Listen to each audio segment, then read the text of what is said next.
and welcome here to TalkFCB, and welcome back to the channel. Here today, guys, we're going to be discussing and reacting to that vital win from Barça. Going to Atletico Madrid, the stakes were high, and we were able to get the 3 points. And in today's video, we are going to be looking into the system that we saw from Xavi there, the change in shape that we saw, and we're going to be analysing what worked about that change, and also what didn't really work, and also just answering the general question, really, of whether we can be proud of what we saw yesterday, of the way that we got over the line. Can we be proud of that? It is all coming up. So come on, and let's do it. Because I do have to kick off, first of all, in today's video, guys, by talking about that hard work, about that resilience that we saw from the team yesterday, that has been highlighted by many of the Barcelona fan base there, in the way that we really did get over the line. We really did work hard and scrap and fight, and almost in some ways, it was an Atletico Madrid-like performance. It was actually almost as though we were playing Atleti at their own game. We got the lead. It's not something you often see from Barca, but it's the kind of thing that I feel, if we didn't see it yesterday, if we would have fallen flat, if we would have actually conceded an equaliser there, and we didn't show heart, and we didn't show fight, we'd all be screaming at these players saying, why aren't you doing more? Why aren't you fighting more? Why aren't you working harder? So I think actually here, although the performance for me, it was still a little bit questionable, there were certainly things that we're going to talk about today that Barca still need to improve upon, but we still have to highlight here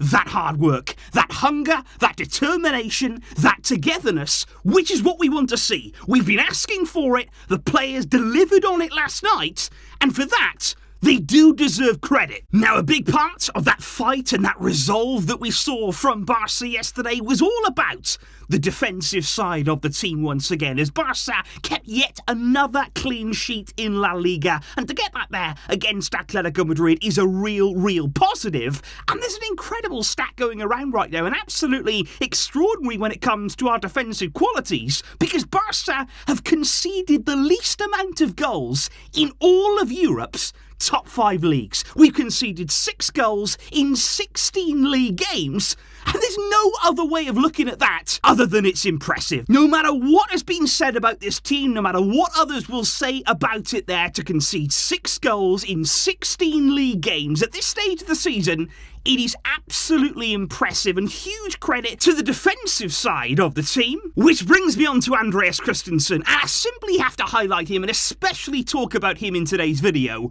because I just think he's wonderful. I think with every passing game that we see him here in the Barcelona team, the signing just looks better and better. It looks absolutely tremendous business from Barca. Now, admittedly, over the past, few transfer windows, there's been some good deals, there's been some questionable deals from Barca, but this one right here, to bring in Christensen on a free transfer, that is absolutely stunning here, to see the player that we have before us today, and he has everything that you'd want for a Barcelona centre-back. He's got it there. He's clever, he's intelligent, he understands the game, he reads the game well, he's strong, he's mobile, he's good with the ball, and not only good with the ball, but he's brave there in the way that he can bring it out, in the way that he can connect with our midfield, and indeed our attack. He communicates well, and he's at a brilliant age. He's at a phenomenal stage of his career there, where he's young enough for a centre-back, but he's got a lot of experience as well. And I just think here, this is the absolute perfect player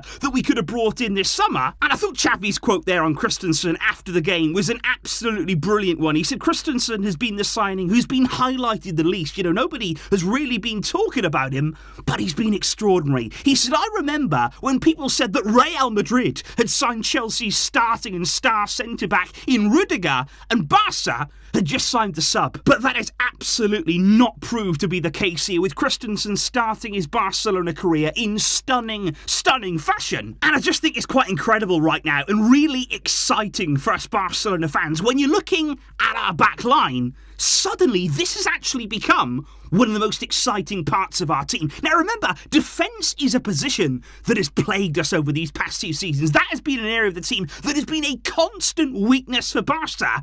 And just look at what we're producing now. You look at Jules Koundé, you look at the return now of Araujo, you add in Christensen to that, and of course Ter Stegen has been fantastic as well this season. You've got Balde there as well, but to have these 3 players here who can all play as centre-backs, Koundé of course course, as well, can move off to the right side and really do well there too. And I just feel so much more comfortable in a game like yesterday against a top team like Atletico. When they're putting the pressure on, I felt so much more safe, more secure, knowing we had these guys there, knowing that we could count upon and rely upon a backline, finally, like this one. And I just think, especially at a time right now, we're in attack, we haven't quite found those partnerships yet. We haven't quite found the trio that we were hoping for, that maybe we've seen at Barça over the past few seasons. We're still trying to find those answers in attack. And whilst we are, how about having that backline to rely on? How about having a trio in your defence now? That whilst we find those attacking answers, while we're trying to solve the puzzle, at least we have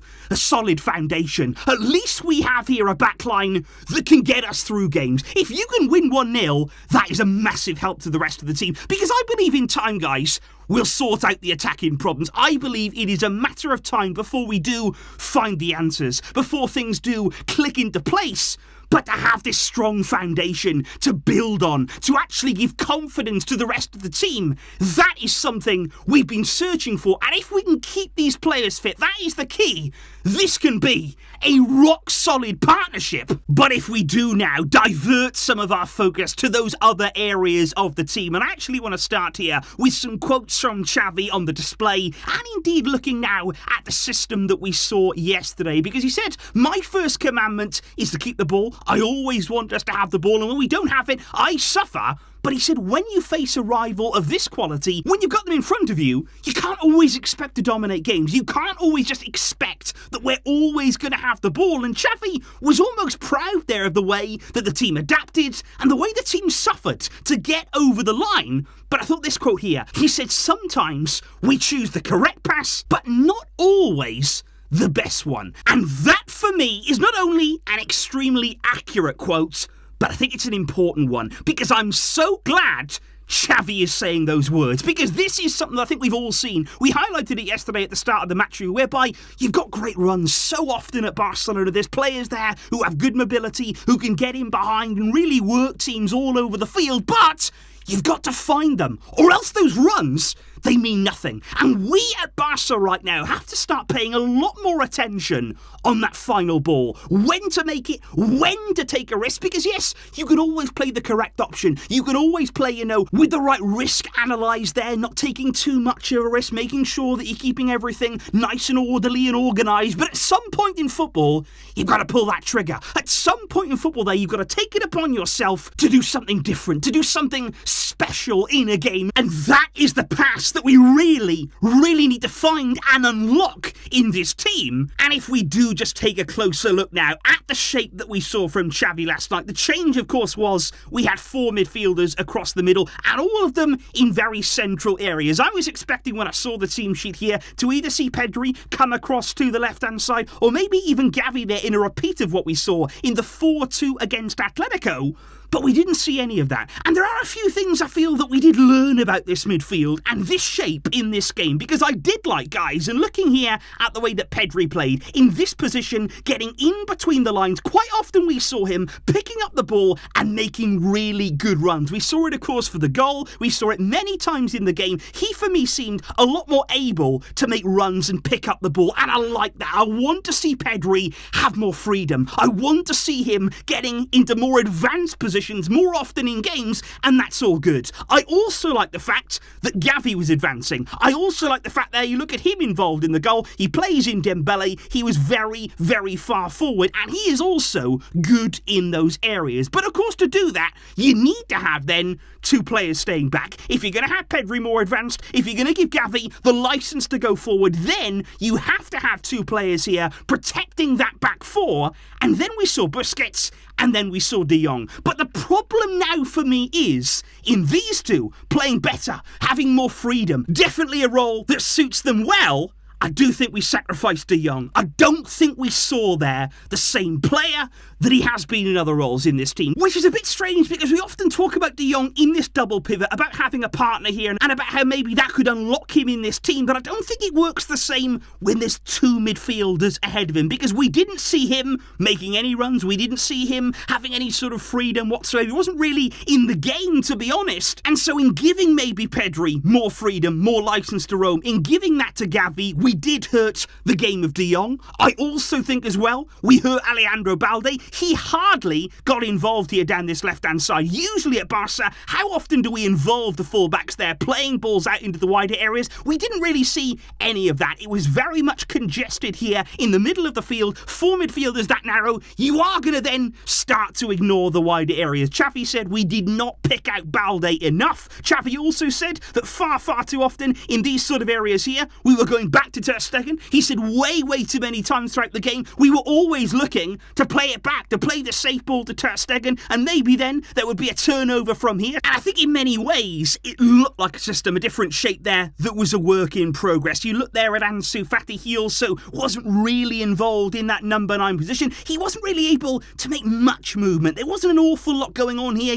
mobility in terms of Ansu Fati exploding into areas that we've seen, of course, in past seasons before his injury. That's something that continues to be really sad for me, that we're not seeing that explosive nature about him. Dembélé, I think, did a good job, actually, because a lot of the time he was actually out on this right-hand side, holding his width there, causing Atletico problems in this area, but a lot of the time as well, he then dart in field. That is something that I do like, that I would like to see more from Dembélé, because we saw with his goal yesterday, he can be a goal threat, and I would like to see him getting into dangerous areas. It's all good and well being out here, being a wide threat, but I think you have to allow him at times to come inside. Xavi is very often stressing to him that he's got to always stay out there, that he's always got to keep his width and stay wide, but actually, you do want to see sometimes coming inside, trying to be destructive, and scoring a goal just like he did yesterday. And I really do wonder, guys, what you felt about that change in system, what you felt about what we saw from the team yesterday in that sort of shape. In my opinion, to sort of summarise there, I think there was good parts of it. I think there were certainly things that worked well in there. Like I say, Pedri playing a better role, I feel, for him. Xavi being a bit more involved as well. Dembélé having a bit more freedom.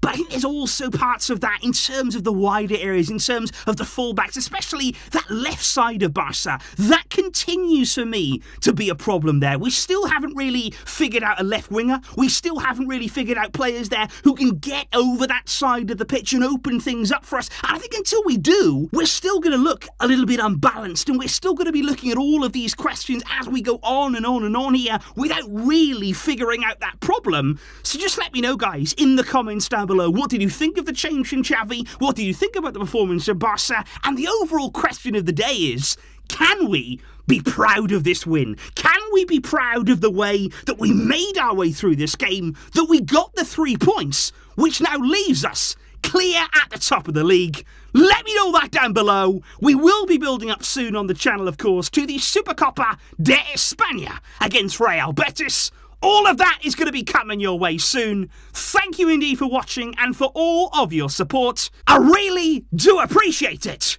But until next time, guys, as always, Visca El Barça.